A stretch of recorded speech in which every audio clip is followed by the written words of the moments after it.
যেই লোক বাদী হয়ে কাজ করেছে তার আমলনামাটাও একটু যাচাই করবেন।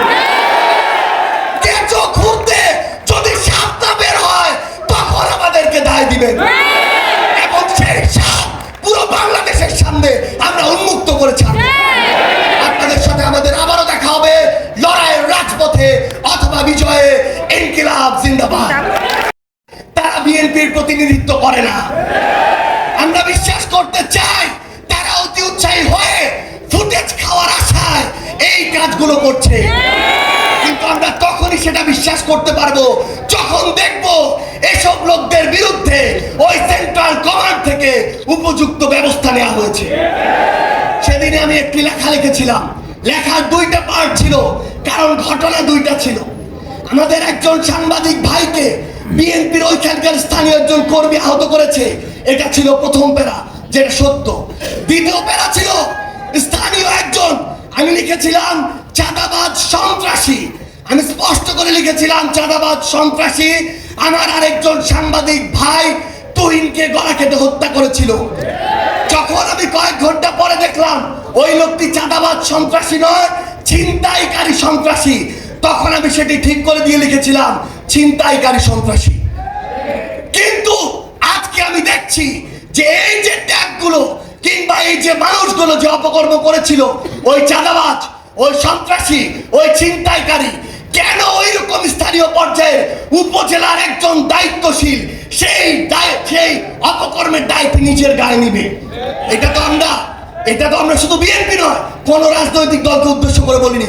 আমরা মনে করি যে কোনো একটি অপকর্ম করে তার সবচেয়ে বড় পরিচয় সে অপকর্মকারী, এবং আমরা চাই দলমত নির্বিশেষে সে যদি এনসিপির হয়, সে যদি যুব শক্তির হয়, তার বিরুদ্ধে আমরা আমাদের কণ্ঠস্বর উঁচু করব।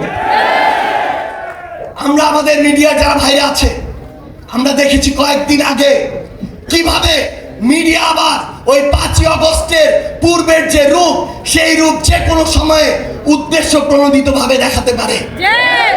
যেই লোক বাংলাদেশে তো নয়, বাংলাদেশ থেকে প্রায় 13,000 কিলোমিটার দূরে ওই ওয়াশিংটন ডিসিতে বসে থাকে, এই মিডিয়া সেই লোকের সাথে আমাদের মিটিং করিয়েছে। এই মিডিয়া আমাদের সাথে সেই লোকের একসাথে নাস্তা করিয়েছে। এই মিডিয়া আমাদের সাথে সেই লোকের একসাথে বৈঠক করিয়েছে।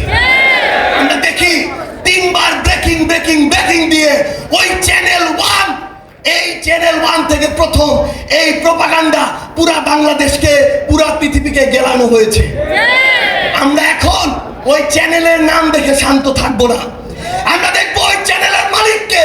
আমরা দেখেছি ওই চ্যানেল 1-এর মালিক হচ্ছে গিয়াসউদ্দিন আল মামুন। আমরা দেখবো ওই গিয়াসউদ্দিন আল মামুনরা কার ছত্র ছায়ায় এত বড় প্রোপাগান্ডা করার সাহস পায়।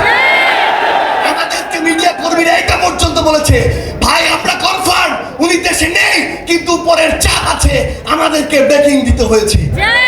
আমরা সেই সকল head of multimedia, head of news, ওই প্রোডিউসার, ওই মালিকদের বলতে চাই, এই বাংলাদেশে এসব অপকর্ম করে আপনারা আর পার পাবেন না।